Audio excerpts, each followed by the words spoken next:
चलिए तो शुरू करते हैं।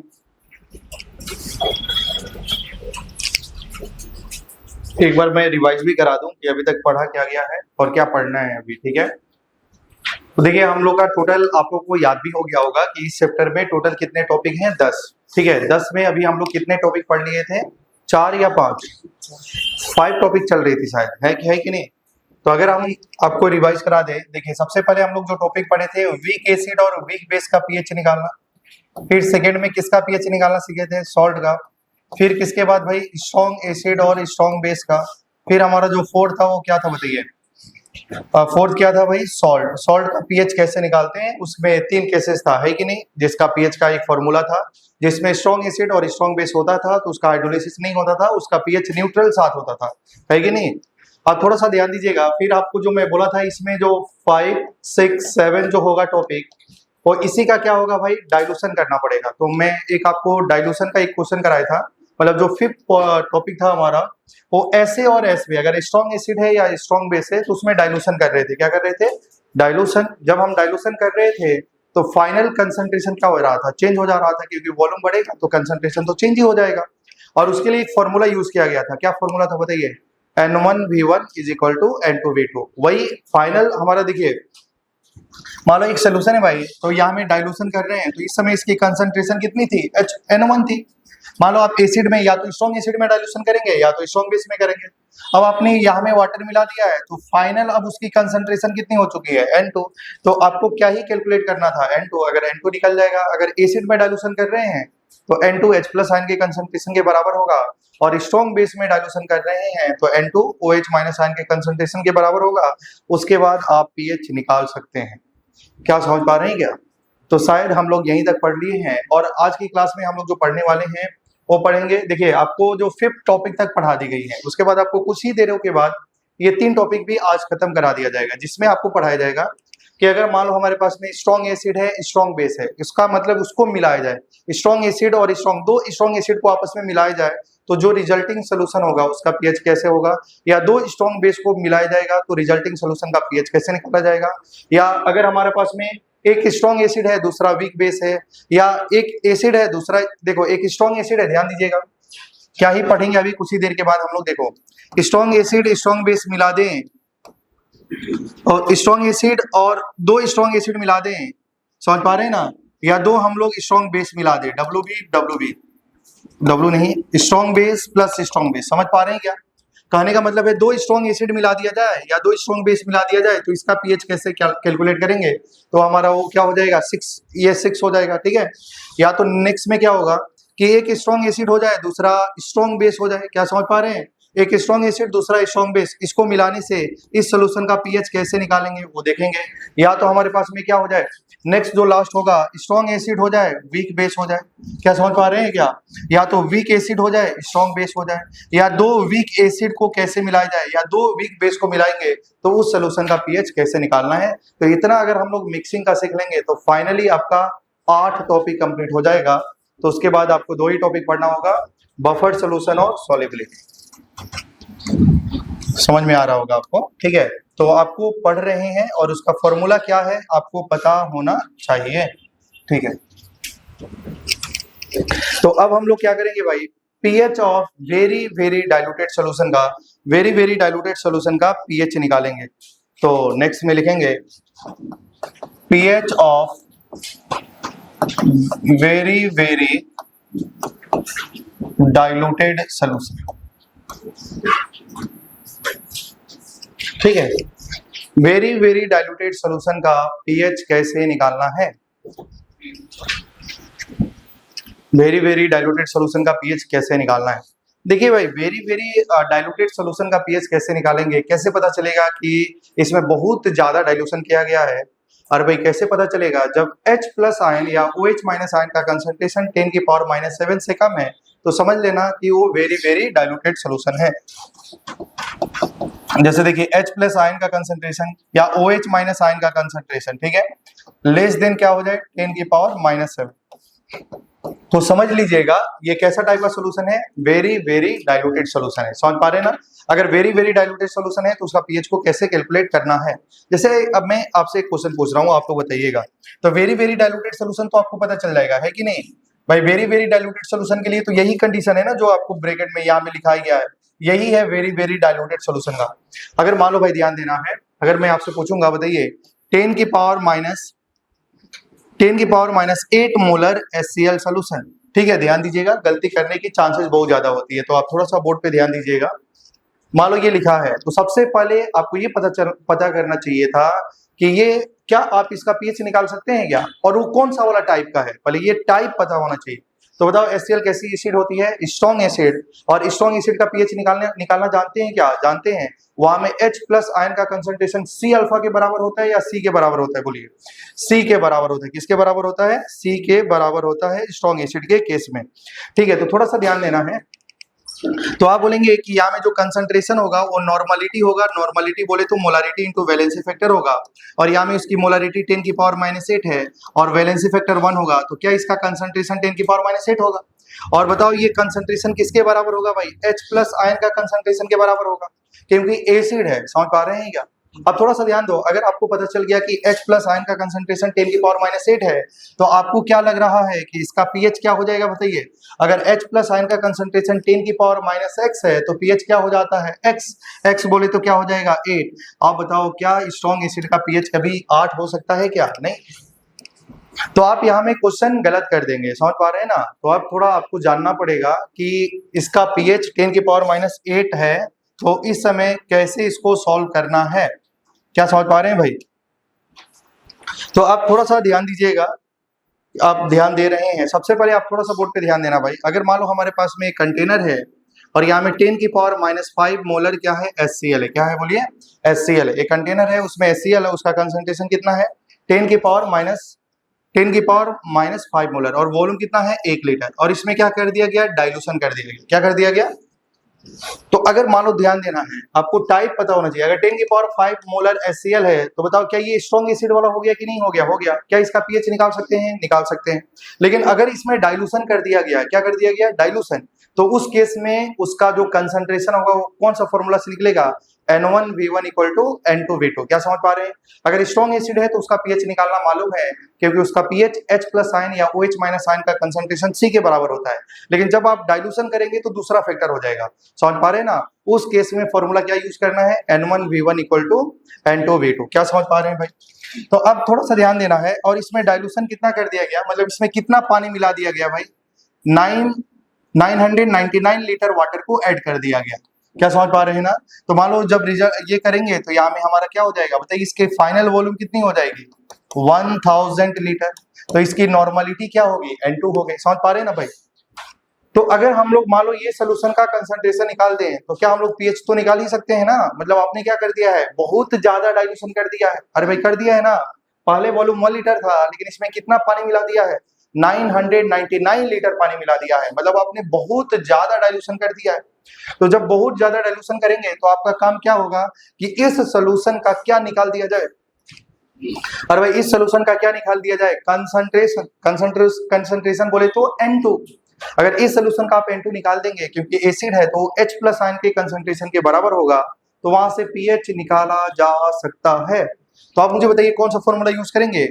आप बोलेंगे N1V1 is equal to N2V2। अरे भाई करेंगे ना ऐसे। और बताओ यहाँ में N1 क्या है? नॉर्मलिटी, लेकिन मोलारिटी दिया है और उसका वैलेंसी फैक्टर कितना होने वाला है? 1। तो बताओ क्या हो जाएगा? 10 की पावर माइनस 5 इंटू 1 इंटू इसकी वॉल्यूम कितनी है? 1। और बताओ इसकी N2 तो नहीं मालूम है, और वॉल्यूम कितना है भाई? फाइनल वॉल्यूम 1000 है कि नहीं है? तो आप थोड़ा सा ध्यान दीजिएगा। यहां से क्या हो जाएगा बताइए? N2 की वैल्यू क्या हो जाएगी? 10 की पावर माइनस 5 अपॉन 10 की पावर 3। अरे भाई 10 की पावर माइनस 8 हो जाएगा कि नहीं हो जाएगा? हो जाएगा। मतलब H प्लस आयन का जो कंसंट्रेशन होगा वो 10 की पावर माइनस 8 हो जाएगा। हो जाएगा कि नहीं? अगर H प्लस आयन का कंसंट्रेशन इतना है तो पीएच इसका कितना आ जाएगा? 8, जो कि गलत होगा। अरे सेल का पीएच कभी 8 हो सकता है क्या? कॉमन सेंस है ना, पीएच कभी भी 7 से ज्यादा तो होगा ही नहीं। अगर हम टेम्परेचर 90 डिग्री करते हैं तो उसका न्यूट्रल पॉइंट तो 6 पे होती है। समझ पा रहे हैं ना? एसिड का पीएच कभी भी 7 से ज्यादा नहीं होगा। इसका मतलब ये जो डाइल्यूशन है, मतलब आपने कितना डाइल्यूशन किया है, इनफाइनाइट, मतलब इनफाइनाइट नहीं बोल सकते हैं, इसके कंपेयर में तो आपने बहुत ज्यादा डाइल्यूशन कर दिया है। मतलब ये सोल्यूशन क्या है, वेरी वेरी डाइल्यूटेड सोल्यूशन। तो अगर वेरी वेरी डाइल्यूटेड सोल्यूशन है तो उस समय उसका पीएच कैसे निकाला जाए, क्या आप समझ पा रहे हैं क्या? तो थोड़ा सा ध्यान दीजिएगा, जब वेरी वेरी डाइल्यूटेड सोल्यूशन होगा तो बताओ, थोड़ा सा ध्यान देंगे तो H प्लस आयन का जो कंसंट्रेशन होगा, ध्यान देना भाई, क्वेश्चन यही था, 10⁻⁸ मोलर HCl सोल्यूशन। आपको पहले कैसे पता चलेगा कि ये वेरी वेरी डाइल्यूटेड सोल्यूशन है? तो हमें देखना है कि H प्लस आयन का कंसंट्रेशन या OH माइनस आयन का कंसंट्रेशन 10⁻⁷ से कम है तो समझ लेना कि वो वेरी वेरी डाइल्यूटेड सोल्यूशन है। क्या आप समझ पा रहे हैं क्या? कम है, ज्यादा है? 10⁻⁷ ज्यादा, 10⁻⁸ ज्यादा है, 10⁻⁸ कम है। अरे भाई ज्यादा नहीं तो कम है कि नहीं है तो समझ लेना कि ये कौन सा टाइप का सोल्यूशन है, वेरी वेरी डाइल्यूटेड सोल्यूशन। तो यहाँ में जो H प्लस आयन का कंसंट्रेशन मिलेगा भाई, वो 10⁻⁸ तो मिलेगा ही मिलेगा, और 10⁻⁷ पानी से आएगा। अरे भाई वाटर में भी तो H प्लस आयन का कंसंट्रेशन 10⁻⁷ होगा, और यहाँ से जो 10⁻⁸ आ रहा है वो कहाँ से आ रहा है, एसिड से। क्या समझ पा रहे हैं ना? तो यहाँ में जो नेट H प्लस आयन का कंसंट्रेशन होगा वो 10⁻⁸ प्लस 10⁻⁷ होगा। लेकिन अगर यही क्वेश्चन ऐसा होगा, ध्यान दीजिएगा, 10⁻⁴ मोलर HCl सोल्यूशन है और इसका पीएच निकालना है, तो आप बोलेंगे कि जो H प्लस आएगा वो कहाँ से आएगा, तो आप बोलेंगे एसिड से भी आएगा और पानी से भी आएगा, और पानी से H प्लस आयन का कंसंट्रेशन कितना होता है, 10⁻⁷। तो बताओ 10⁻⁻1 प्लस 10⁻⁷, लेकिन ये कहाँ से आएगा भाई, वाटर से आएगा, और ये कहाँ से आएगा, एसिड से। लेकिन बताओ 10⁻⁻1 के कंपेयर में 10⁻⁷ तो बहुत छोटा नंबर है, इसलिए हम लोग डायरेक्टली इसको क्या कर देते थे, निगलेक्ट करके डायरेक्टली इस सोल्यूशन का पीएच क्या बताते थे, 1। क्या समझ पा रहे हैं क्या?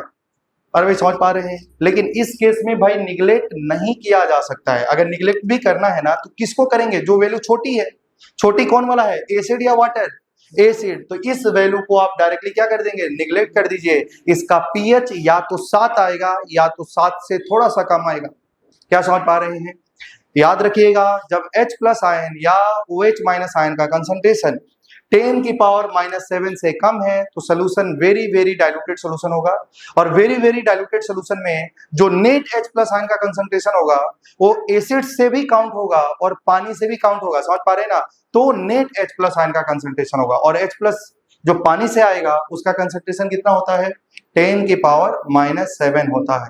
समझ में कुछ दिमाग में जा रही है बातें? नहीं, अभी समझ पा रहे हैं कि आप लोग? यहाँ में आपने बहुत सारा पीएच निकाला है, 10⁻⁻2 मोलर H2SO4 का पीएच निकालो भाई। आप निकालेंगे तो यहाँ में जो H प्लस आयन का जो कंसंट्रेशन होगा वो H प्लस कहाँ से आएगा भाई, देखो एसिड से आएगा, और फिर क्या आ जाएगा भाई, H प्लस कहाँ से आएगा, वाटर से। लेकिन यहाँ में वाटर में क्या होगा, 10⁻⁷, और ये वैल्यू इसके रिस्पेक्ट में बहुत छोटी है। जब एक नंबर दूसरा नंबर के रिस्पेक्ट में बहुत छोटा है तो इसमें पानी का H प्लस आयन का कंसंट्रेशन नहीं लिया जा रहा था। लेकिन यहाँ में तो वैल्यू लगभग आसपास में है ना भाई, तो इसलिए यहाँ में H प्लस आयन का कंसंट्रेशन काउंट होगा। थोड़ा देर देखिए, क्वेश्चन देख के आप डायरेक्टली आंसर बता देंगे, केवल ध्यान दीजिएगा। क्या समझ पा रहे हैं? जब बताओ कैसे पता चलेगा कि यहाँ में H प्लस वाटर का काउंट होगा, जब H प्लस या OH माइनस आयन का कंसंट्रेशन 10⁻⁷ से कम है तो समझ लेना सोल्यूशन वेरी वेरी डाइल्यूटेड है। अगर डाइल्यूटेड है तो वहां में H प्लस वाटर से भी काउंट होगा। समझ पा रहे हैं? हाँ बोल दीजिए, समझ पा रहे हैं? ठीक, तो अब थोड़ा सा ध्यान देना, दोनों में छोटा नंबर कौन क्या कॉमन हो जाएगा बताइए, H प्लस आयन का कंसंट्रेशन बताइए क्या कॉमन लेंगे, 10⁻⁷ कॉमन लेंगे। अरे भाई लेंगे ना ऐसे, तुम लोग अगर भूल गया होगा तो देखो मैं एक बार पूरा बता देता हूँ। जब यहाँ से कुछ कॉमन करेंगे तो 10⁻⁸ अपॉन जो कॉमन लेते हैं वो डिवाइड में आ जाता है क्या ऐसे, क्योंकि काट देंगे तो यही बचेगा, और यहाँ में क्या होगा 10⁻⁷ अपॉन 10⁻⁷। अगर आप भूल रहे हैं तो देखो भाई 2x प्लस 6 है और तुमने यहाँ से कुछ 7 कॉमन ले लिया। क्या कॉमन ले लिया, ये नंबर में से क्या कॉमन ले लिया, 7। तो जो कॉमन करते हैं ना भाई उसको डिवाइड में लिख देते हैं। समझ पा रहे हैं ना? क्योंकि ये 7 से 7 कटेगा तो 2x बचेगा, और ये 7 से ये 7 कट जाएगा तो 6 बचेगा। मतलब जब कॉमन लेते हैं तो नंबर डिवाइड में चला जाता है, इतना आपको मालूम होगा। ठीक है, ध्यान दीजिएगा। अब बताओ यहाँ से क्या होगा, 10⁻⁷, यहाँ में क्या बचेगा, ऊपर जाएगा तो 10⁻⁻1 बचेगा। अरे भाई बचेगा ना, यहाँ में थोड़ा रिस्पॉन्स करना भाई। और यहाँ से ये कट जाएगा तो वैल्यू कितनी आएगी, 1। और 10⁻⁻1 को क्या लिखा जा सकता है, 1/10। 1/10 बोले तो 0.1। तो 0.1 + 1, तो बताइए यहाँ से H प्लस आयन का जो कंसंट्रेशन आएगा क्या आ जाएगा बोलिए।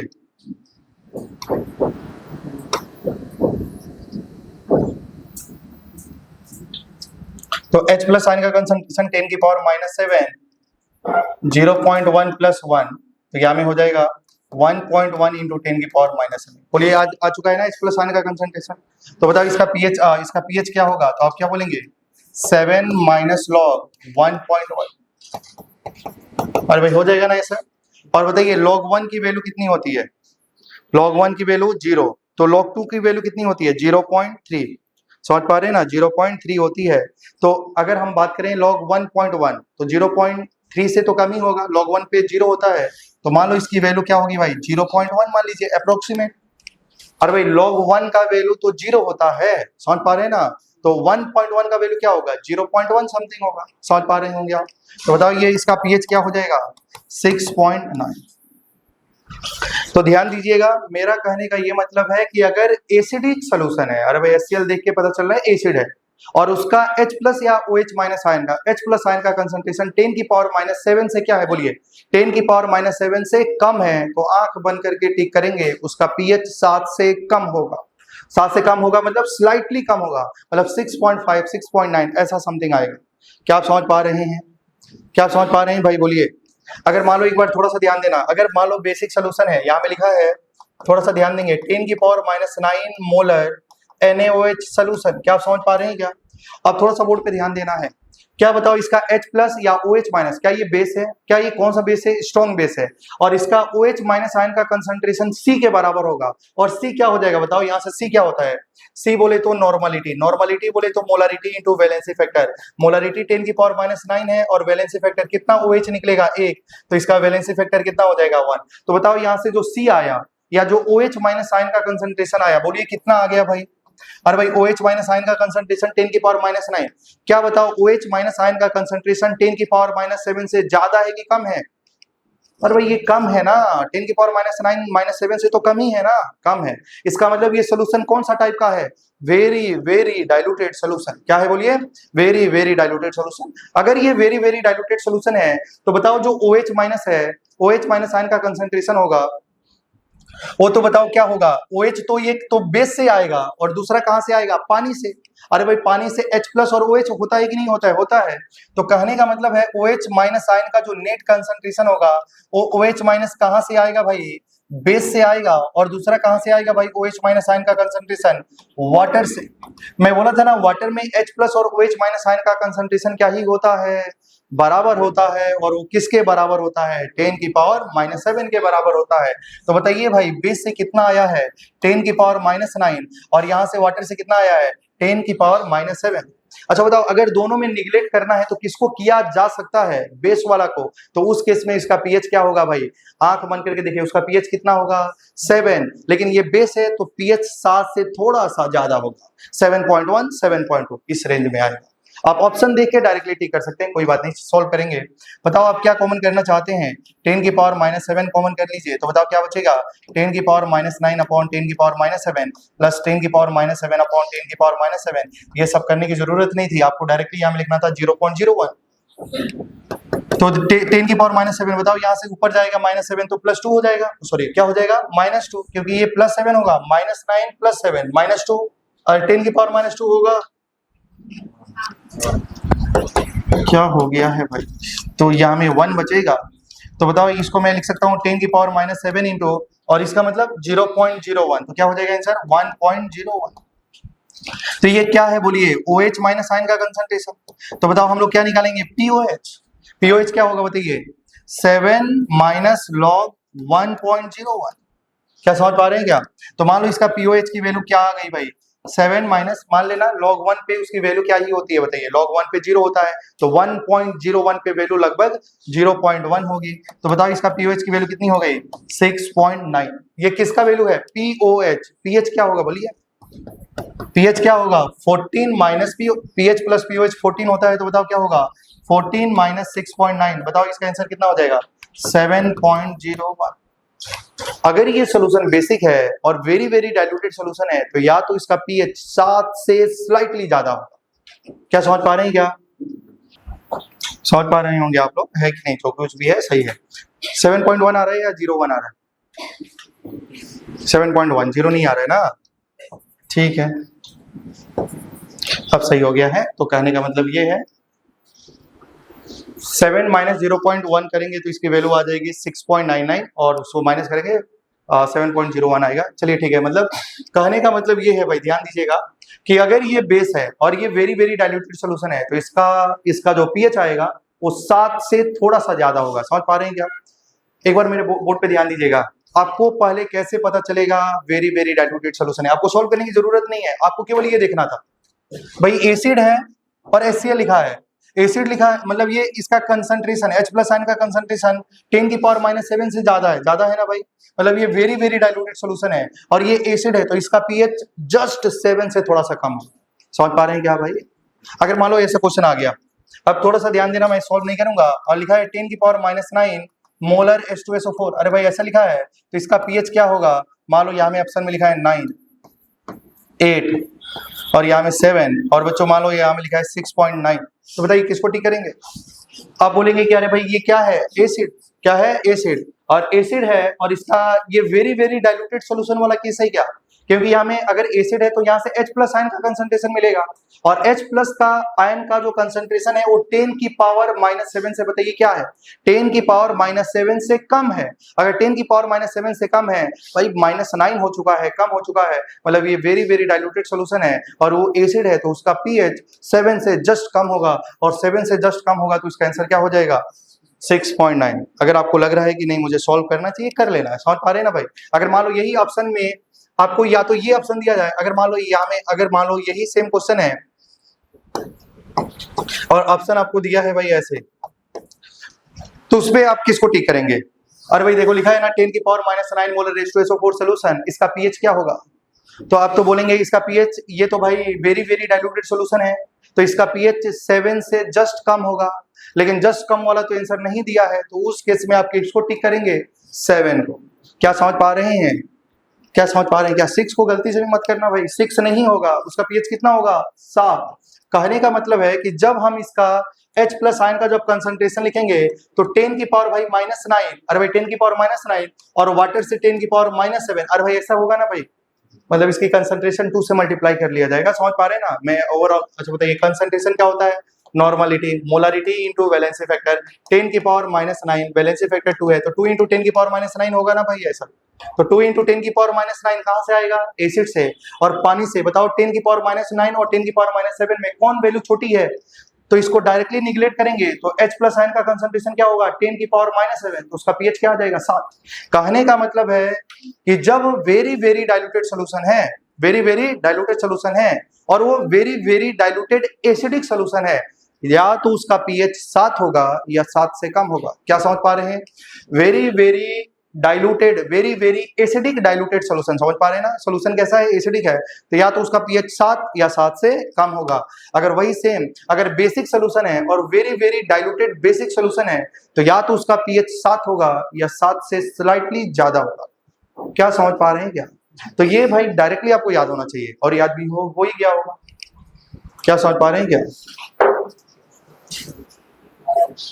या तो देख रहे हैं 7 हो रहा है या 7 से एसिडिक है तो थोड़ा सा कम और बेसिक है तो 7 से स्लाइडली ज्यादा। ये कभी भी नहीं होगा भाई कि इसका पीएच 9 हो जाएगा। समझ पा रहे हैं?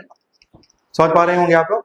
हो सकता है 7.002 हो जाए, 5 हो जाए, 6 हो जाए, ऐसा टाइप का हो सकता है, लेकिन इसका पीएच एक ही बार 10 नहीं हो सकता।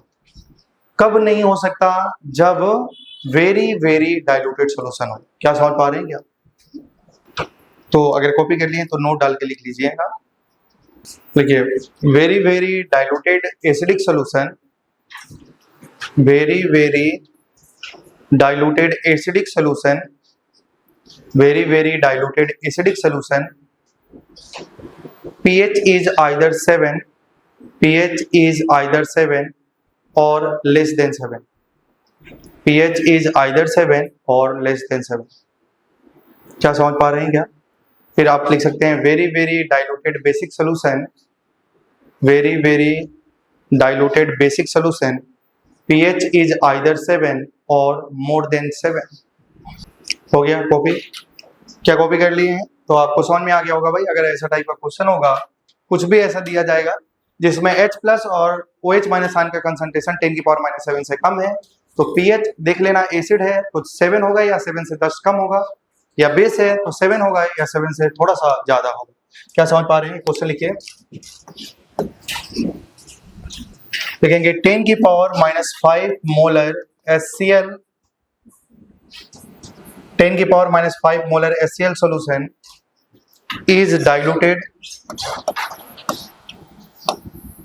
10⁻⁵ or 10⁻⁵ molar HCl solution is diluted 10⁴ times, diluted 10⁴ times। थोड़ा सा भाई रुक जाएंगे, एक बार रुकेंगे, पहले इतना स्टेटमेंट देखिए, 10⁻⁵ मोलर HCl सोल्यूशन लिखा है ना भाई, तो बताओ कि ये क्या है? Strong acid. क्या है? केवल इतना ध्यान देना है, 10⁻⁵ मोलर HCl सोल्यूशन लिखा है और इसका pH निकालना है। बताइए क्या निकाल सकते हैं? क्या निकाल सकते हैं? क्या कौन सा वाला केस हो गया है? वेरी वेरी डाइल्यूटेड सोल्यूशन या स्ट्रॉन्ग एसिड वाला? Strong acid. तो स्ट्रॉन्ग एसिड का बताओ यहाँ से H प्लस आयन का कंसंट्रेशन कितना होगा? 10⁻⁵, और उस सोल्यूशन का पीएच कितना हो जाएगा? 5। लेकिन अगर इसमें पानी ऐड कर दे, अरे भाई क्या ऐड कर दे? पानी ऐड कर दे, तो पानी ऐड कर देंगे तो फॉर्मूला क्या हो जाएगा? स्ट्रॉन्ग एसिड या स्ट्रॉन्ग बेस में आप पानी ऐड कर रहे हैं, तो बताओ फॉर्मूला क्या हो जाएगा? N1V1 = N2V2। तो रिजल्टिंग सोल्यूशन का क्या निकालना पड़ेगा? कंसंट्रेशन। तो यहाँ में क्वेश्चन क्या है? आपको हर क्वेश्चन को देख के कौन सा टाइप का है, कैसे सॉल्व करना है, आपको मालूम होना चाहिए, तभी आप क्वेश्चन को अप्रोच कर पाएंगे। तो देखिए क्वेश्चन क्या था, 10⁻⁵ molar HCl solution is diluted 10⁴ times by adding water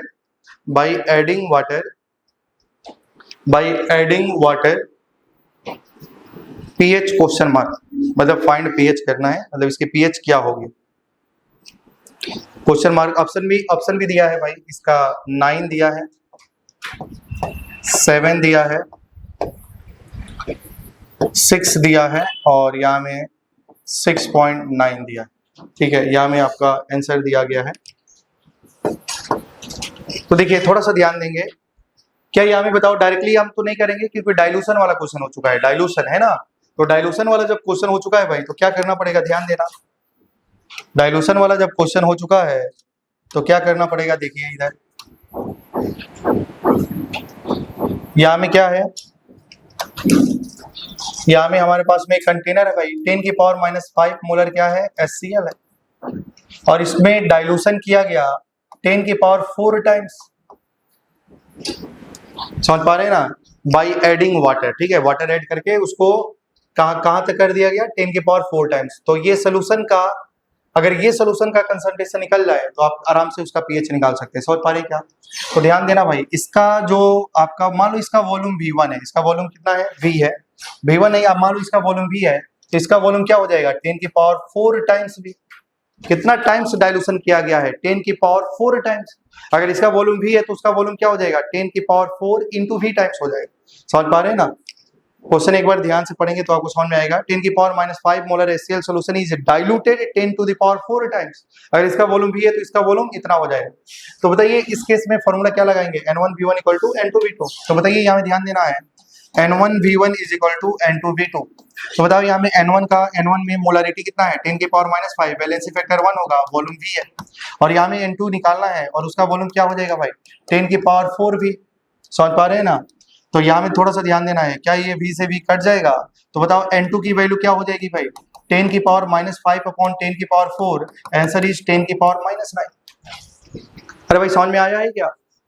अच्छा थोड़ा सा ध्यान देंगे, और N2 क्या है? सोल्यूशन एसिडिक है ना भाई, तो ये N2 किसके बराबर होगा? H प्लस आयन का कंसंट्रेशन, और 10⁻⁹ क्या वेरी वेरी डाइल्यूटेड सोल्यूशन है? क्या वेरी वेरी डाइल्यूटेड सोल्यूशन है? तो क्या इसका pH निकालना है? नहीं, टिक करना है। कौन सा ऑप्शन को? किसको भाई? 4 को। इसका आंसर क्या हो जाएगा? 6.95। या तो इसका pH 7 होगा या 7 से जस्ट कम होगा। क्या समझ में आया है? ठीक है, तो थोड़ा सा ध्यान देना है। अब हमको जो पढ़ना है वो क्या पढ़ना है? pH of strong acid plus strong base. ये हमारा 7th टॉपिक होगा। 7 क्या ये?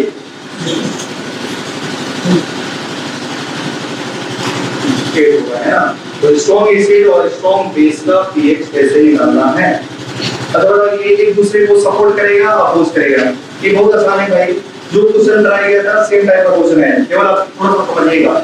तो ये स्ट्रॉन्ग एसिड और स्ट्रॉन्ग बेस है, तो भाई ये क्या करेगा भाई, न्यूट्रलाइजेशन रिएक्शन होगा। तब ये खत्म ना होगा, एसिड बेस के साथ रिएक्शन होगा। लेकिन जब हमारा दो स्ट्रॉन्ग एसिड था या दो स्ट्रॉन्ग बेस था, तो ये एक दूसरे को सपोर्ट करता था, तो बीच में फॉर्मूला क्या था, N1V1 + N2V2 = N3V3। लेकिन ये तो सपोर्ट नहीं करेगा, अपोज करेगा, तो फॉर्मूला क्या हो जाएगा, N1V1 - N2V2 = N3V3। समझ पा रहे हैं क्या? लेकिन अब थोड़ा सा ध्यान देना है, अब तो तुमको पता चलेगा ना भाई, इसको एसिड में से बेस को माइनस करना है कि बेस में से एसिड को माइनस करना है। क्या समझ पा रहे हैं क्या? तो हमेशा याद रखेंगे कि बड़ा नंबर में से छोटा वाला नंबर को माइनस करना है। कौन बड़ा है उसके लिए सबसे पहले क्या करना पड़ेगा, देखो अगर n और v की वैल्यू एसिड से निकाला गया और n और v की वैल्यू बेस से निकाला गया, समझ पा रहे हैं क्या? अरे भाई N2V2 मतलब नॉर्मलिटी इनटू वॉल्यूम, एसिड से निकालो और बेस से निकालो, लेकिन वैल्यू किसकी बड़ी आ गई, एसिड की, तो एसिड को बेस से माइनस करना पड़ेगा। मतलब किसकी वैल्यू ज्यादा है, एसिड का, तो इसलिए जो सॉल्यूशन होगा वो कैसा होगा, एसिडिक होगा। और यहाँ में जो N3 होगा वो H + ion कंसंट्रेशन के बराबर होगा।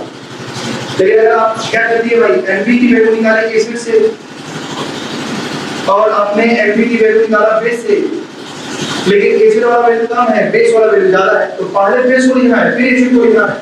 मतलब बड़ा नंबर माइनस छोटा नंबर, क्या आप समझ पा रहे हैं क्या भाई? तो बेस वाला वैल्यू क्या है, ज्यादा है, मतलब ओवरऑल सॉल्यूशन का नेचर कैसा होगा, बेसिक। अगर बेसिक होगा तो बताओ N3 की वैल्यू किसके बराबर होगा, OH - ion कंसंट्रेशन के बराबर होगा। अगर ऐसा भी तो हो सकता है भाई कि जो Nb की वैल्यू आ रही है वो एसिड के लिए और Nb की वैल्यू बेस के लिए बराबर हो जाए। अरे भाई बराबर भी तो हो सकती है। अगर बराबर हो जाएगा तो सॉल्यूशन कैसा हो जाएगा, न्यूट्रल। कैसा हो जाएगा, न्यूट्रल। और उसका पीएच क्या हो जाएगा, साफ। तो इसको बोलते हैं कंडीशन फॉर न्यूट्रलाइजेशन। ये क्या है, बोलिए, condition for complete neutralisation. Condition for complete neutralisation. अगर कंप्लीट न्यूट्रलाइजेशन है तो जो Nb का वैल्यू एसिड के लिए आना चाहिए वही Nb का वैल्यू बेस के लिए आना चाहिए। अगर दोनों वैल्यू बराबर हो जाएगी तो सॉल्यूशन न्यूट्रल होगा, तो क्या हो जाएगा, उसका पीएच साफ हो जाएगा।